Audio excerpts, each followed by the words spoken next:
Do you want to kick us off there, Becky? I think we're probably good now. I think so. We can get started with our intros anyways. And in fact, I'm going to ask you to go ahead and start with our land acknowledgement. Oh, yes, very, very happy to. I'm going to read this because for obvious reasons that will become apparent in 1 second. So, Kwei Kipuktuk. Salut Halifax. Hello from Halifax. Kipuktuk, as I mentioned before, means Great Harbor and is a traditional Mi'kmaq name for what we now call Halifax, which sits in Mi'kma'ki, or the traditional and unceded territory of the Mi'kmaq people. So, Upchilasi, bienvenue, welcome to one and all to our talk today. And that's from truly coast to coast to coast across this great land that we call Canada.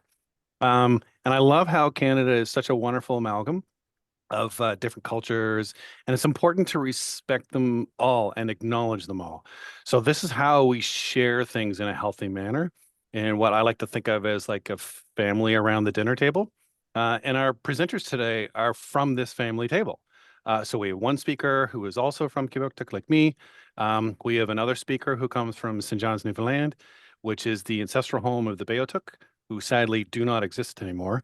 And I don't think we could find a better reason than this loss to ensure that we acknowledge and celebrate this and other original cultures on this land in order to keep them alive and vibrant. And finally, we have a speaker who hails from Nunavut, which is on the traditional lands of the Yellowknife Dene on Chief Dry Geese territory. So we acknowledge the complex tapestry that is Canada, and we honor those who came first to this land. Thank you so much, Michael. Hello, everyone, and thank you for joining us. My name is Becky Ng, and I'll be your moderator for today's presentation. We welcome all of our participants and appreciate your interest in the CMBES webinar series. A couple quick announcements before we start. First, you can always view our previous CMBES webinar recordings on our YouTube channel. Second, this will be our last webinar ahead of our upcoming CMBES conference, which will be held May 27th to 29th in Fredericton. The theme for this year's conference is Innovations in Health, Improving Patient Outcomes Through Sustainable Design and Appropriate Adoption. We'll hope to see many of you there. Last piece of housekeeping. During the webinar, we will accept typed questions or comments submitted online at any time through the Q&A box at the bottom of your screen here within Zoom. So there's two separate buttons. One's the chat and one's the Q&A. We'll be focusing on the questions submitted through the Q&A. So we will not have an opportunity during this webinar for verbal questions to our presenters. That's just to keep things running smoothly. And the question period will be at the end of the presentation. Lastly, we want to thank the CMBES Secretariat's Office for coordinating today's webinar. I'll now hand things back over to Michael Barton to introduce our speakers for today. Thank you. Yes, although her screen is her off, I just wanted to call out a special thank you to Wanda, our support extraordinaire, who always does such a fantastic job to keep us on the straight and narrow with our presentation. So thank you, Wanda. So who are our esteemed speakers today? So first one, you can see on your screen, Mark Gillingham. So Mark is a family man, love it, fellow dad, and passionate entrepreneur who's driven to improve our world. His professional career has spanned over 20 years in advanced technology sectors. And he's an accomplished strategic management professional, and Mark has expertise in technology, commercialization, and business management in national and international markets. So he joined PolyUnity, from which he's speaking today, in 2021 as president of the organization, and is responsible for business development, sales, client success. Love how you termed that, by the way, Mark, and strategic partnerships.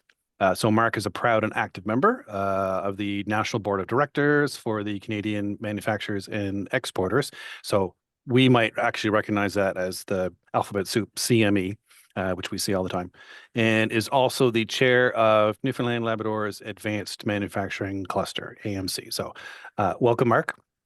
And more familiar to us, two other speakers, we have Kevin Taylor, who's territorial manager in biomedical engineering at Northwest Territories Health and Social Services Authority and co-chair of the CMBES Right to Repair Committee. When you see him at the conference, grill him on his past history with Orbis. So it's the flying eye care hospital that flies around the world. I'm going to embarrass Kevin. The two most impressive troubleshooters that I've met in my life were actually two engineers. Although I've known very many phenomenally talented technologists, the two most impressive troubleshooters, one was Kevin, the other was my mentor in Fredericton, Von Dunfield, who's long since retired. It would be funny. We would tour the zone when Nicole and I were doing our internship. The techs would actually save the most complex problems for Vaughn to troubleshoot when we got there. It was wonderful. So mad respect for Vaughn, mad respect for Kevin. Closer to home, we also have Alan Spurway, who's my colleague here in Halifax, and his title is clinical engineer, like me, but also specifically medical device cybersecurity. So it's wonderful we have someone specific in biomed looking at that and dealing with that portfolio. So welcome to our speakers. Becky and I will now turn our cameras off, and the floor is yours. As we turn the floor over, Becky mentioned the Q&A box. We actually have two technical resources extraordinaire from PolyUnity online who will be watching that Q&A box. So Jason Stock and Dr. Stephen Ryan. If they can answer some questions in the background as we go along, they will. If they don't want to or they can't, or if it's more appropriate to answer during the Q&A session, so everyone hears a question and the answer, we'll do that. If we don't happen to get to your question during the Q&A, have no fear. We'll actually answer them with a little mail out after the presentation, which will also be recorded and put on our YouTube channel. So after that entirely too windy an intro, Mark, floor is yours. Really look forward to your talk. Thanks, Michael.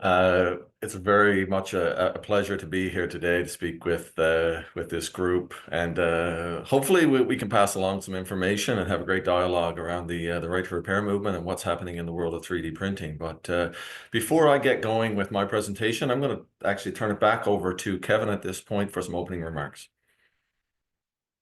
Hello, everybody. Actually, interestingly enough, Michael, Vaughn was my first boss and mentor. So actually, it all goes back to Vaughn Fredericton.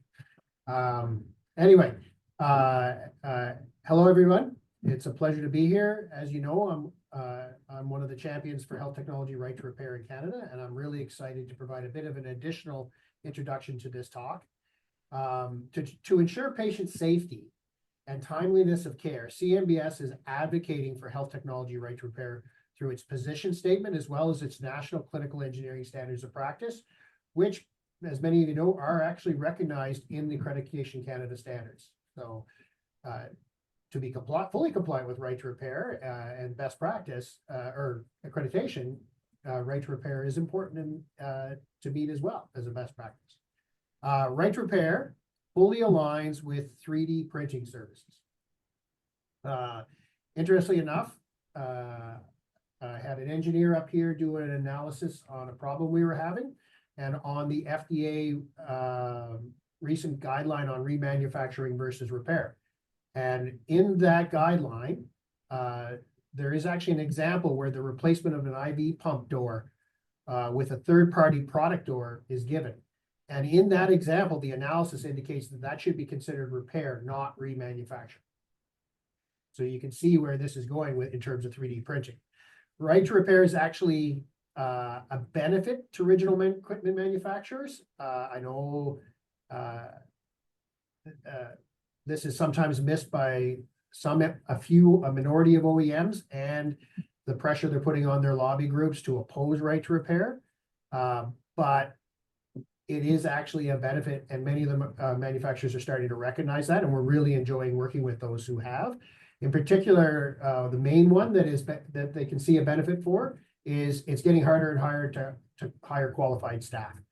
So through right to repair, progressive manufacturers are seeing that they actually can, by providing service manuals, trainings, etc., they can actually they can actually amplify their service departments, and in many cases even reduce their staffing costs, service staffing costs, while still maintaining and actually improving their uptime requirements that they're having a harder time to meet.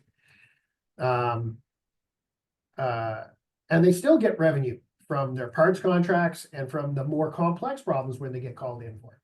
However, 3D printing offers an additional benefit to manufacturers and should be viewed as a potential business opportunity, although I imagine some of them would view it as a loss of business. It is actually a business opportunity, in my opinion. 3D printing offers a solution that we're all encountering now, which is supply chain challenges and substantial warehousing costs, in my opinion. I'm not sure if any manufacturers have yet partnered with 3D printing entities, but if they did, they could potentially reduce that supply chain challenge and costs. Something with the current global situation on tariffs and everything could really be cost effective approach by allowing customers to real-time remotely print key parts on site. So it would no longer be, what was that term? Just-in-time delivery, or relying on really expensive couriers for the shipping and delivery of parts. And for us in-house people, you wouldn't have to stock a whole lot of parts. The NWT anyway is ourselves, because of our unique situation up here in the north, is starting to talk with PolyUnity, and I am personally really excited to watch the rest of this presentation, and I'm going to hand it back over to Mark.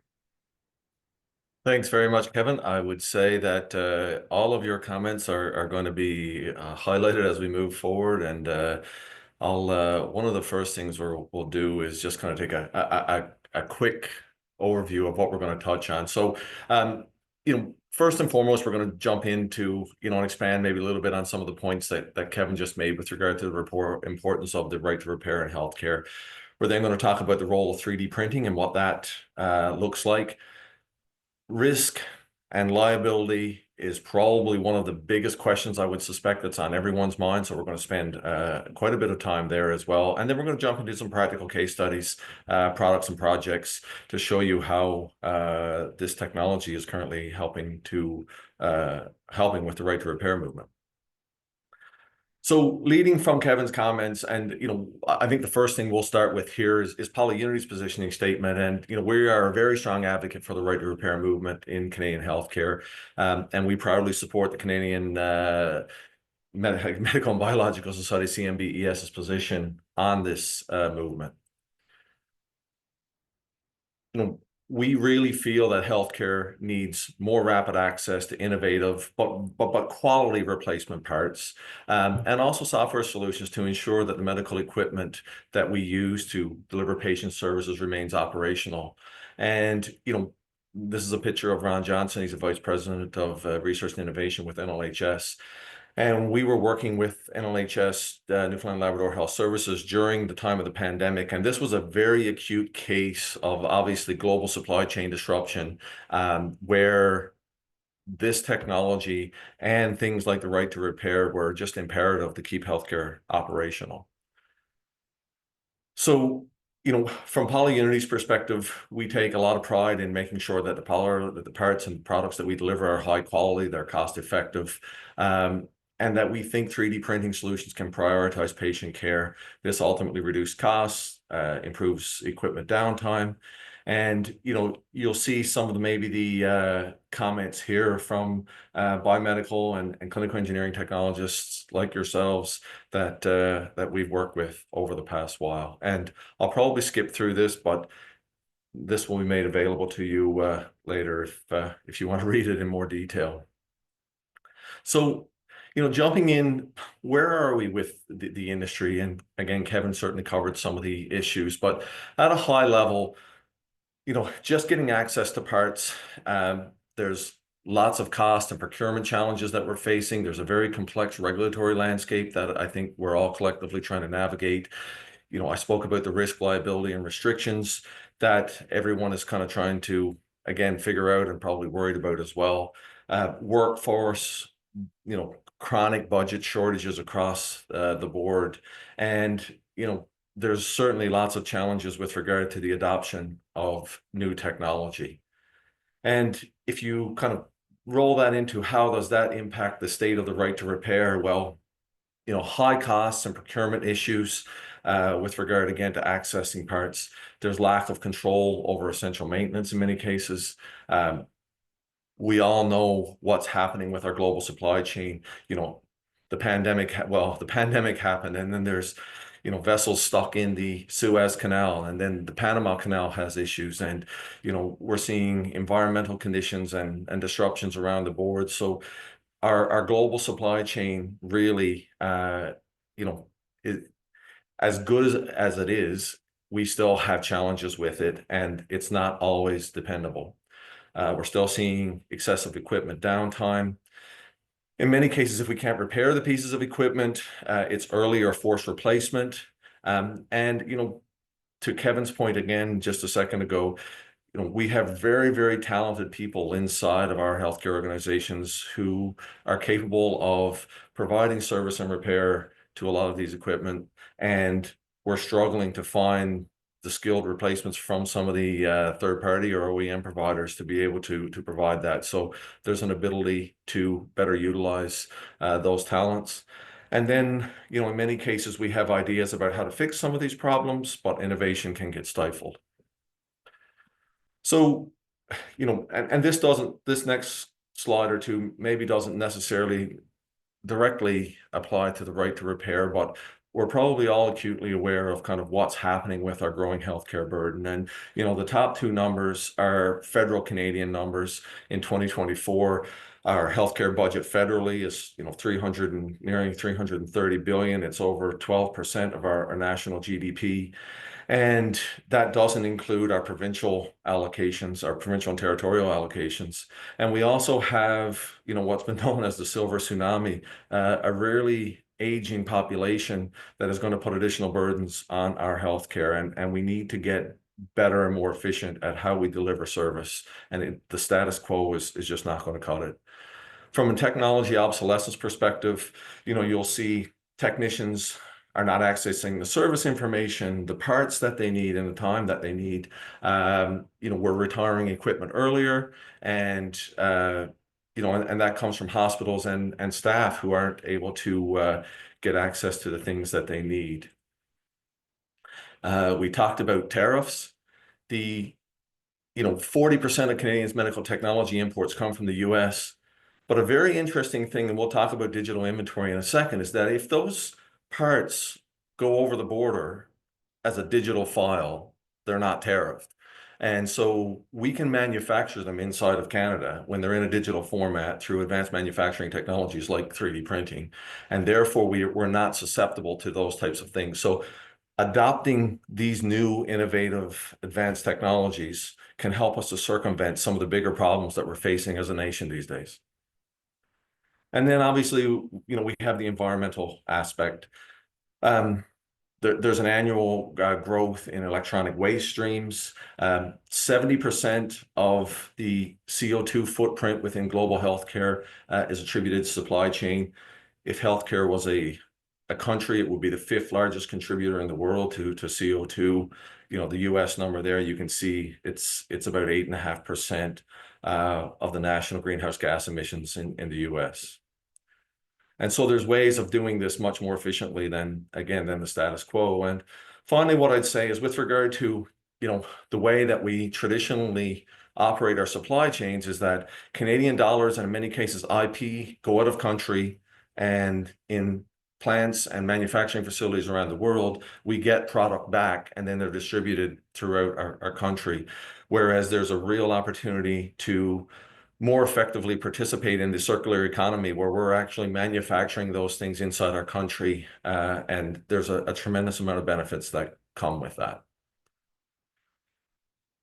This is a US-based projection, but ultimately the Canadian, in the same report, they make reference to the Canadian market as well. And it follows a very similar trend. And so ultimately what we're seeing is that medical device spending is staying within a range of the overall healthcare spending, but healthcare spending is going up at a tremendous rate, and therefore the costs just with regard to medical device spending are also kind of following suit. And you know, that is once again very impactful on our overall healthcare budgets.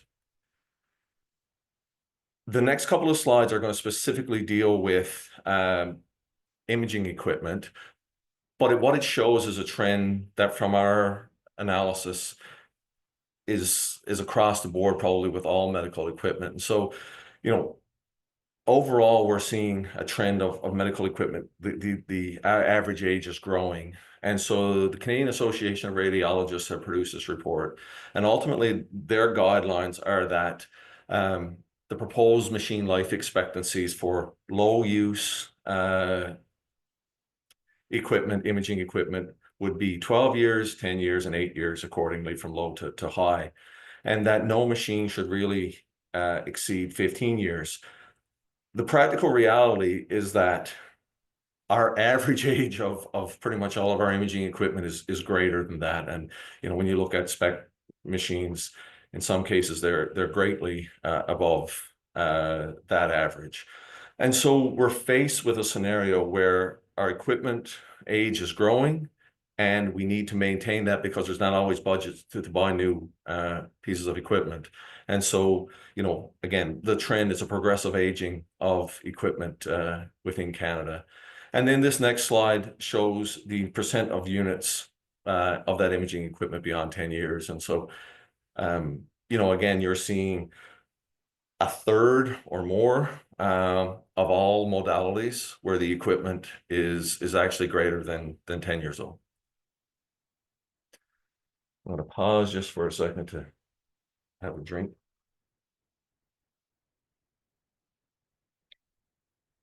So those are all problems, but we're very optimistic people here at PolyUnity, and I'm sure most of you are as well. And so let's talk about how we can start to address some of those things. We are seeing 3D printing transforming healthcare in many, many ways. And this image of a 3D printer is a very simplified instance just to illustrate how the technology works. But ultimately, for those of you who may not be familiar, what 3D printing or additive manufacturing technologies allow you to do is build complex three-dimensional objects. You build them up in a layer by layer type of a scenario using a digital design or a CAD file. And again, the beauty part about having that digital inventory is that you can transfer it from, you know, the Northwest Territories to Halifax or to Ottawa or Newfoundland or British Columbia or anywhere in between at the speed of light. And ultimately, there's a lot of advantages to that. We can then manufacture it at or close to the point of consumption. That helps to reduce waste and emissions. One of the things about 3D printing and digital inventory is that you can do custom products, you can do low volume, where you don't have to go out and do a very large volume production run through a traditional manufacturing facility to be economical. And in many cases, one-offs or, you know, very small volumes can be done very economically. And typically the turnaround time is quite fast with localized production and can exceed that of what current supply chain, you know, delivery times would be. I'm not going to get in. We could do a whole presentation on the types of 3D printing. The takeaway, though, is that this is not the tinkering technology that many people are familiar with, you know, where you're making little trinkets. There are many different types of technologies that fall under the additive manufacturing or 3D printing realm these days. You know, SLA, SLS, multi-jet fusion, and metal technologies, including resin-based and you know, material extrusion, FDM, FFF type technologies. And so the takeaway here is that these technologies are advancing at a tremendous rate. The quality of the output, the economics of the output are getting better and better by the day. We've seen a factor of 10, a whole order of magnitude in the last 2 or 3 years with regard to quality and output and cost. I would say just in the last 2 or 3 years with regard to the new production technology that's coming out. So this is continuing to expand, and it's only going to become more prevalent in our world. So with all of this great technology, 3D printing is becoming a very powerful enabler to allow us to create the parts and products that we need. And again, it drives on-demand production, gives you customized solutions, the reduced downtime, helps you to meet regulatory compliance with regard to quality and the types of materials that you're using, huge ability to build resilience within your supply chain. And probably most importantly, it empowers people on the front lines to actually more rapidly, more efficiently solve the problems that they're faced with on a daily basis. So with all this in mind, what PolyUnity has done is we've built a digital platform that allows frontline healthcare professionals of all sorts to access 3D printing, additive manufacturing, rapid digital design, and the production capacities in a very easy format. And so ultimately, PolyUnity, very literally, the why we named the company, it is many as one. And that includes many healthcare workers operating in unison inside of one innovative platform, where an idea created to solve a problem in the Northwest Territories becomes a solution for Ottawa. And again, vice versa. So one platform, many solutions, many participants, where we can all get together and solve some of the bigger problems we have with healthcare. And so how does this work? So ultimately, we have a digital library and an inventory of medical products. They're accessible through our i3D.health platform. Through that platform, you can also get access to direct product design and manufacturing services. And ultimately, what we're doing is building out a national network of these services across Canada. And right now, we're very proud to say that PolyUnity, even though we get asked sometimes why we're not going to other markets like the US or other places in the world, Canada's our home. And we are focused on delivering, first and foremost, a national network that doesn't exist anywhere else in the world from all of our market research, by the way, and doing it here in Canada first. So inside this platform, you also have workflows that allow you to manage risk, which we'll talk about. There's traceability and audit trails, reporting, and the ability to very efficiently order, get product, and have financial billing take place. Once an organization is fully integrated with our platform, we've shown that our process is actually 90% more efficient with regard to cost and time than a standard PO process inside of healthcare as well. So there's a direct efficiency and savings just by dealing with a digital platform. And at the end of the day, this is something of what it looks like. So you're going to see hospitals with on-site production capacity that will be backstopped by microfactories in a local or regional sense. And the things that we need will get produced much closer to the point of consumption, which helps to deliver all the efficiencies that we just talked about. Here are some of the groups that we've dealt with over the last while. This is a subset of them. PolyUnity has also been recognized by the Can Health Network as the 2023 National Company of the Year. And we deal directly with the Ontario Bioscience Innovation Organization and many other stakeholder groups as well across the country to ensure that we're working in direct collaboration with not only the leading healthcare organizations, but the other supporting entities that are helping to bring innovation into the Canadian healthcare space. So we know you have questions and around risk, liability, and IP. And right now I'm going to try to jump in and preemptively try to address some of them, but I'm sure there'll be some in the chat as we move forward too as well. Across the board on the risk management side, you have regulation standards, warranty liabilities, copyrights, patents, quality, traceability, IP, materials and how they're treated. And so in sequence, we're going to take a run at all of those items. Like all good healthcare companies, PolyUnity follows Health Canada's medical device regulations. However, there's no regulatory framework in place in Canada right now for the creation of non-OEM repair and replacement parts. We also follow the ISO standards 14971, which is a guideline, and then a compliance standard is 13485, which is the QMS standard for the medical device industry. Additionally, as Kevin actually alluded to just a short while ago, and he used the same example that I always like using. It's the very first example in the appendix of the FDA guidance document. This came out on May 10th and provides a very good overview of how, I guess just the difference, that the main purpose of the guidance document is to differentiate between what's service and repair and what's remanufacturing. And if anyone wants a copy of the document, we can certainly provide it, or you may find it yourself online. But ultimately, these are the two breakdowns.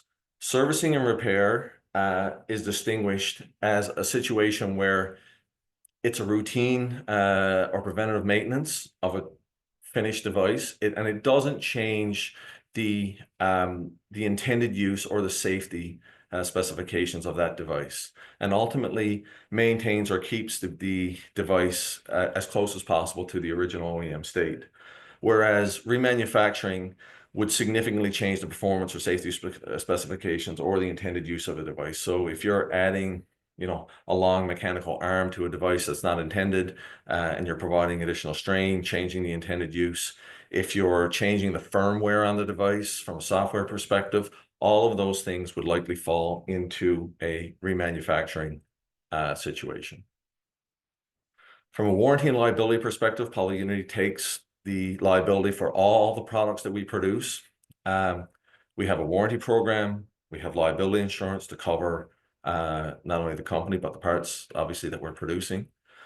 But also we recognize the fact that we're not trying to be a panacea to come in and replace all the OEM parts. And typically this is the way that we would work with an organization. If your OEM part breaks, you check and see if your machine is under warranty.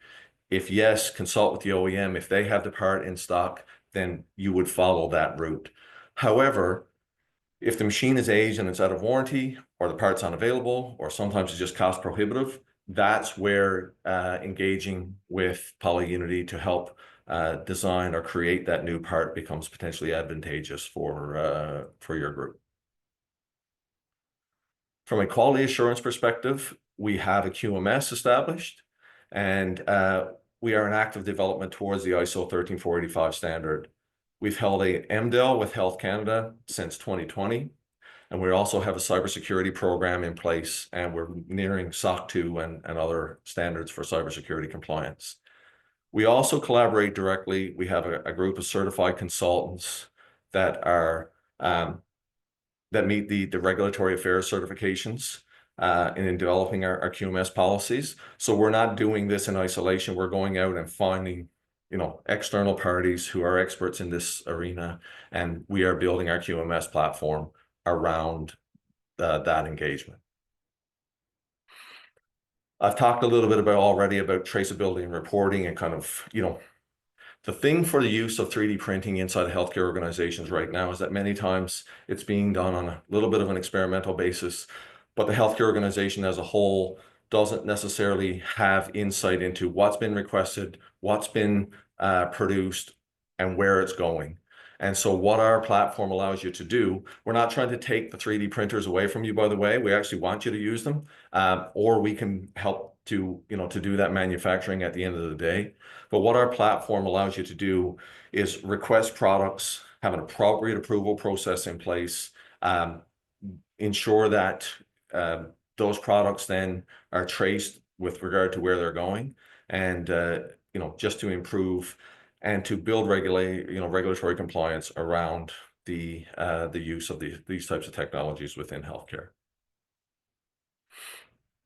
From a patent perspective, again, we're actively collaborating with IP consultants and lawyers to develop our process. And it's not PolyUnity's MO to go out in the marketplace and steal someone's IP. So we're very, very cautious about kind of how we fill requests. But in a general aspect, this is how it works. If we get a request to replace a product, typically the device itself may be patented or have IP protection around it. But again, to Kevin's example, the door on an infusion pump is likely not patented or doesn't have protection. So therefore, there's an ability under a service and repair profile to actually be able to make that part. So what we do a background check to determine if we think that part is previously IP protected. If it's not, then we can proceed. If the innovation itself is patented, but the actual component you're looking for, the gear, the handle, the door, whatever that may be, is not, then we're still good to proceed. If both of those things are protected, then, and we have stepped down in several cases, around this scenario, depending on form and use, however, there is still an ability sometimes to design a new or, an alternate product that can meet form and function if a direct digital twin is not required. From an ownership perspective, a part of what we're building in our platform is the ability to take all these new ideas and make them available not just to one group, but to open up that IP to and make it accessible again to all Canadian healthcare organizations. So typically the way it would happen is that if you request an idea, we would give you a quote on what it would cost to do that product. We would design it and then produce it for you. And by doing so, we retain the IP, but that allows us then to make that, if it's a cover for a gallbladder scanner that you need replaced, then ultimately that can be accessible to other healthcare organizations as well. If you have designs for existing IP that you also want to bring out from a tech transfer perspective and make them accessible, we've done this as well with several healthcare organizations where we would put a distribution agreement in place. You would retain the ownership of the IP, but ultimately we can become a commercialization arm to allow you to have that IP that's probably siloed inside your organization to be made available, not only throughout your own healthcare organization, but also then to the greater Canadian marketplace. And then there's, on a case-by-case basis, there's a whole host of different types of collaborative agreements that are variations of those scenarios. From a materials perspective, again, we could do an hours-long presentation just on the materials, but the materials engineering within this space is absolutely exploding. The quality, the materials that are specialized for high-speed output from these machines, and engineered polymers, metals, all of those things. PolyUnity specifically hasn't really entered the metal realm yet, but we do produce products with many different types of polymers, resins, silicones, and also now in the world of engineered polymers that are specific to moving polymer parts that have 50 times the durability. If you have a gear, a bushing or something like that, these polymers are very much designed for those purposes. And also what I'd say is that in many cases, we aim to be at least equivalent, and in many cases we try to improve the material selection over the OEM part if there's a deficiency or there's a problem with it. And we've seen situations where there's a bracket that's required to hold a dialysis machine and it breaks. And so what we would do is, in recreating that part, is potentially make it out of, if it's made with a standard plastic, we may make it with an ABS or a stronger type material, or ultimately design it so that we, increase the thickness of the weak point so that it doesn't break again. And, we can potentially improve upon the existing issue. And then finally, not all materials can be sterilized. All the materials that we use do meet standard healthcare requirements for sanitization, however. And if you do have some specialized requirements for, autoclave or, heat-based sterilization, then come talk to us. And again, more and more, those types of materials are becoming available. Once again, I'm going to pause just quickly, but we're going to jump into our case studies, and I'm going to move through these fairly quickly. And then I do want to turn it over to Alan here shortly as well. And he's going to present on a specific case that we did with the Nova Scotia Health group. So, standard replacement parts, bed bumpers, replacement knobs, battery door covers are all kind of commonplace. We have hundreds of these types of products already designed and in our inventory right now. So the thing you may be looking for, we already have.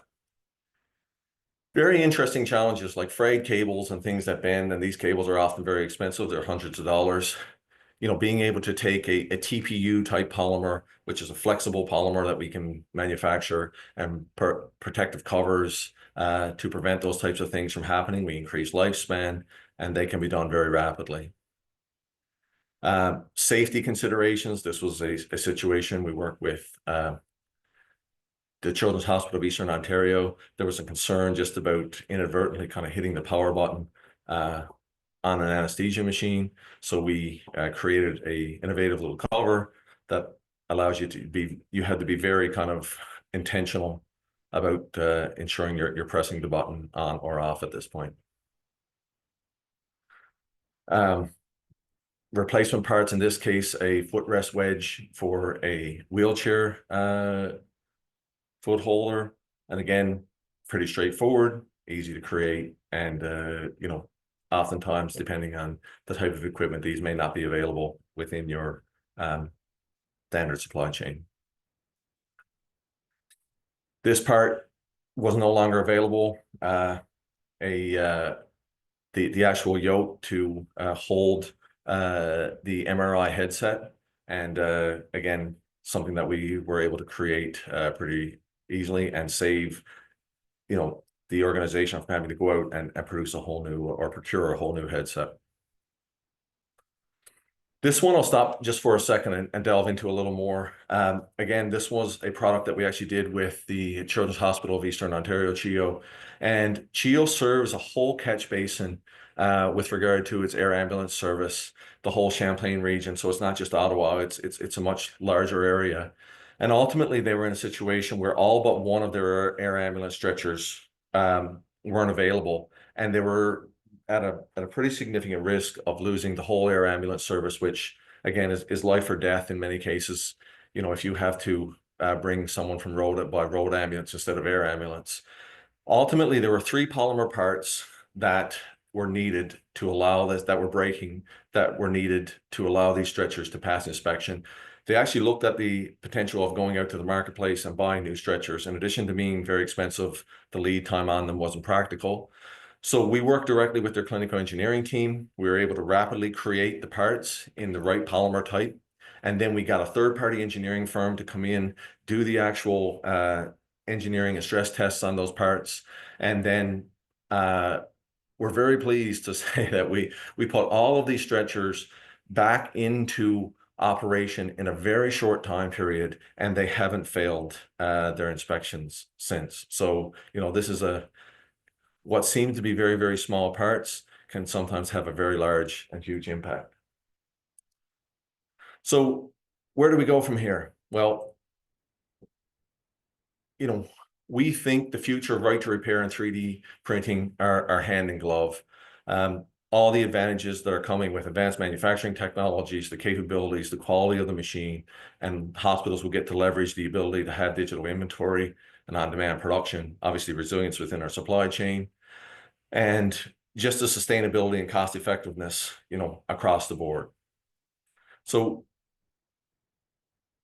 you know, PolyUnity's position on this is that it's not a black or white, it's a gray, and we really think that the best overall scenario is when clinical engineering has access to the original equipment manufacturers, and they're a core part, obviously, of, you know, not only supplying the equipment, but also the services and the repair parts to go along with it, but that 3D printing and quality third-party vendors like PolyUnity have a strong role to play in helping to make this ecosystem more effective.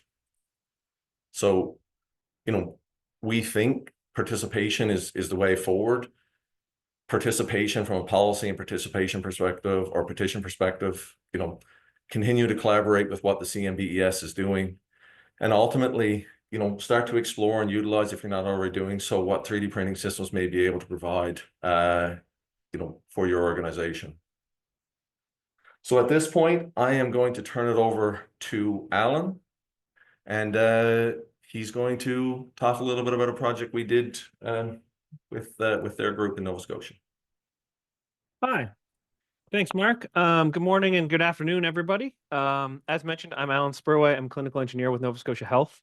We recently completed a test and try project with PolyUnity. And today I'm here to kind of present one of the implementations that came out of that test and try.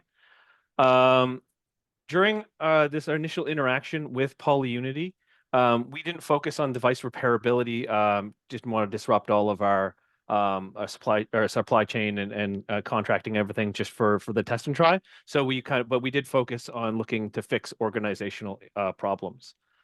So during our previous test and try with Nova Scotia Health, we were looking to monitor patients in the waiting rooms of our emergency departments. And what we did was we deployed a fleet of 8 Massimo Rad-97s to the emergency department in the Dartmouth General Hospital. This project was supported by our local hospital foundation as well as Massimo itself. The monitoring of the patients was done using a wireless PPG transmitter attached to the patient, and the clinical staff while they sat in the waiting room. And the clinical staff were able to monitor the patients from a central location where the eight Massimo Rad-97s were individually mounted to an IV pole, as you can see here. While the Massimo project itself got 100% positive reviews from staff, which is always unheard of, the device mounting solution obviously had room for improvement.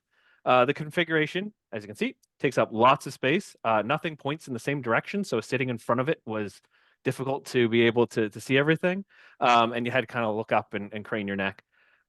So this clinical staff also found it difficult to remove the devices from the individual mounts, requiring them to undo 2 plastic screws as well as pull a catchment pin and slide the device while not dropping it. So next slide, please.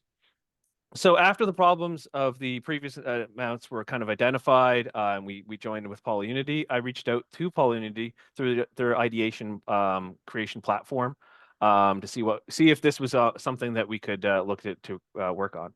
We had an initial meeting with them to discuss the scope, the requirements of it, and then I reached out to Massimo directly to see if they had a different mounting solution, because obviously we were looking to see what was out there. And they did not, as well as to get their input on design requirements and potential impacts to the device's electrical safety or CSA certifications that would be caused by mounting them using the PolyUnity solutions. Massimo didn't have any concerns or identify any risks, and they were actually gracious enough to give us a loaner Rad-97 and mounting arm for us to use during the design and prototyping, so that PolyUnity actually had that on site to be able to work with fitment. From there, the PolyUnity design team got to work and quickly produced an initial design. Due to a little bit of miscommunication and lack of design criteria, they produced them kind of in a portrait orientation, so standing upright. But we were able to quickly fix that and get them into a landscape orientation. And that redesign took, I don't know, a week or two. And initial prototype was procured. The design held the 4 Rad-97 securely with rubbery TPU straps, and it was mounted to the pole using a single Massimo supplied mount. Next slide, please. We were able to deploy the prototype at Dartmouth General for the clinical staff testing. The initial opinion was very, very positive, with clinical staff being very happy with the usability of the product, the overall improvement to the aesthetics, as well as the ease of getting the Rad-97s in and out. In fact, the most prominent question we had during the deployment was, when are you going to fix the other half and get it all sorted out? So taking this feedback and the real world experience into consideration, minor modifications were made. This was mainly around making sure that the bezels that right next to the screens were smaller, a new seam closure because the device is made in 2 halves, and then so there's a bit of a seam from initial prototype design, as well as we got to pick the final colors, or from the rainbow of colors that were available. So when the final design was solidified and approved, we started production. In parallel to this, we also produced a cut down 2 device mount, which was just an option for improved the deployment flexibility. Next slide, please, Mark. So here you can see the final design that was produced in collaboration between Nova Scotia Health and PolyUnity. It's a modular mounting system that meets the needs of our clinical staff, as well as meeting our IPAC requirements. We're all very happy with this. The devices are securely held in 2 columns, as I said, mentioned, in a landscape orientation. It improves operational efficiency and has been very positively received by the clinical users. As mentioned, we produced a 4 version and a 2 version, so that this system is very scalable, allowing us to basically support any even number deployment of Masimo Rad-97s. The plan is this has been deployed at Dartmouth General, and the plan is to deploy it alongside any future expansion of the Masimo waiting room ED project, and as well as any other Masimo Rad-97 fleet deployments with Nova Scotia Health. It's been a rounding success. It's been very nice to see this come to fruition. So thank you very much for your time today, and I'll send it back to Mark.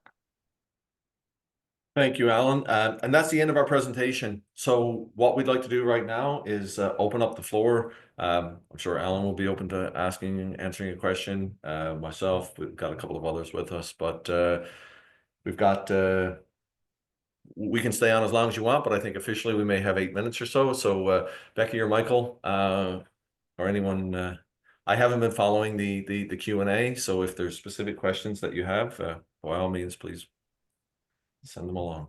Jason has been tech support extraordinaire, or answering some of the background, though I do see a couple of new ones added. Before we get there, actually, I have one. Becky, sorry, did you want to ask a question first? No, please go ahead. I want to ask you this question just so we have a good idea as to where we are now and where we might be going in the future as this really gets some momentum and we get more into it. So if I understand correctly, what we're able to design and manufacture now are passive and non-conductive components. And where I'm going with that is, if we take the example of, say, a replacement part like a battery door or some other part of a case for a device. Devices these days, of course, have shielding to improve the EMI hardness. So if we don't have it today, is there, for instance, thought for the future to have like a multi-step, like a post-production additive process to spray on the typical copper alloy, and then add the little EMI fingers, etc., so that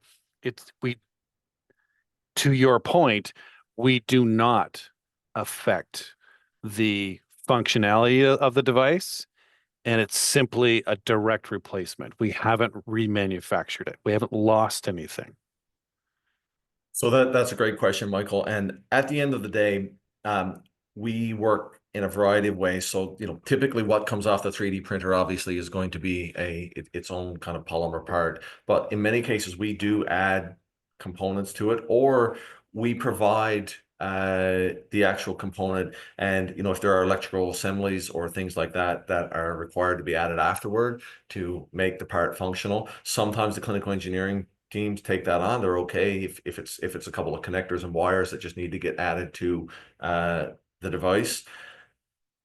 But what we would ultimately do is, if there's a request for additional assembly compliance, we would run that through our risk profile analysis, making sure that, again, you presented a scenario here, do we need to make this, compliant in a way that would inhibit any interference.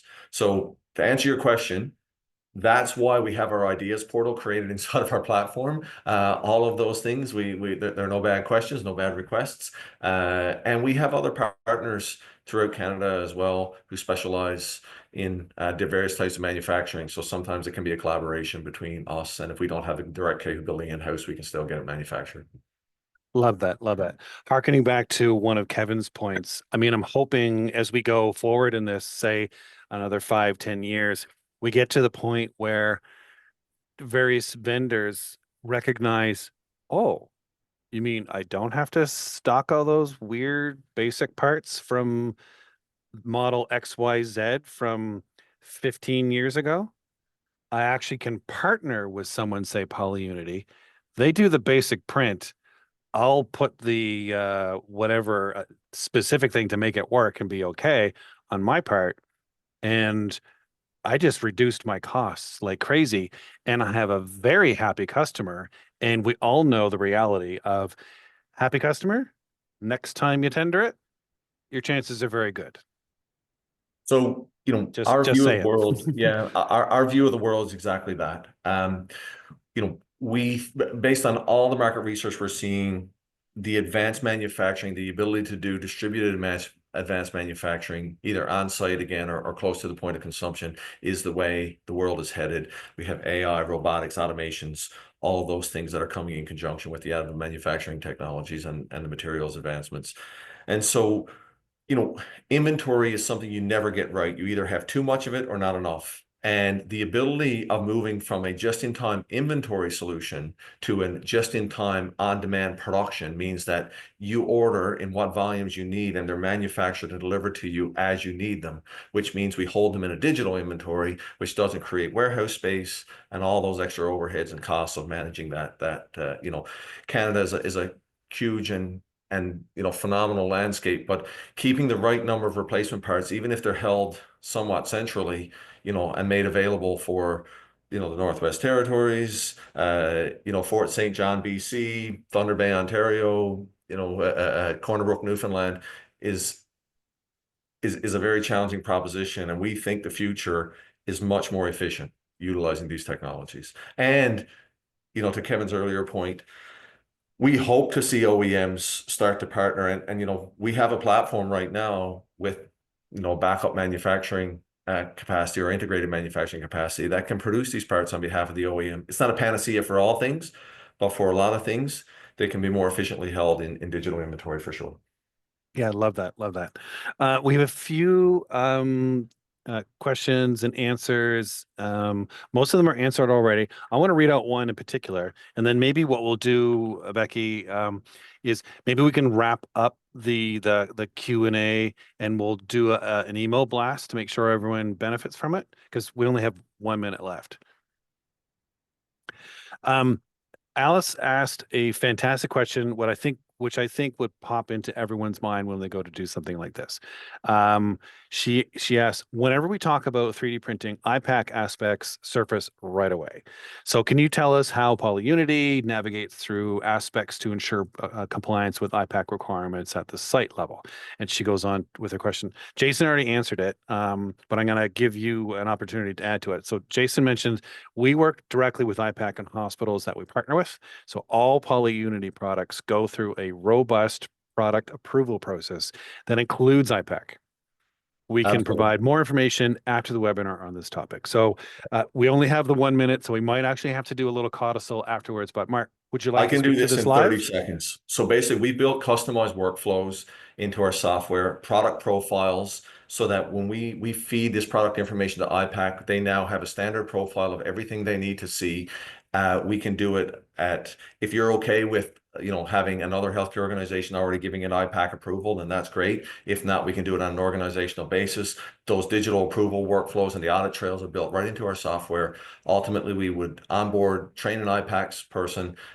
When a new product request comes in, we send them that product profile. Once we have it, they review it, they approve it in most cases because we understand what they're looking for. And then you have that audit trail and that formal approval from IPAC on a case-by-case basis. And that's, again, a part of us moving towards compliance. Love it. That sounds fantastic. We're at time. Becky? Yes, thank you so much for this talk today. So we will conclude today's webinar now. And just to all of those attendees today, you will be seeing this PolyUnity team a couple more times. So at CMBEC, they will be presenting and focusing more on innovation content. And then we've also scheduled a follow-up webinar in June. That will be held June 17th, same time frame as today. So I think if any more questions come up between now and then, feel free to join on June 17th for that webinar if you're not able to join at the conference. Finally, thank you so much to our panel today, and thank you to all you participants for joining. Have a good rest of your day. Thank you so much. See you.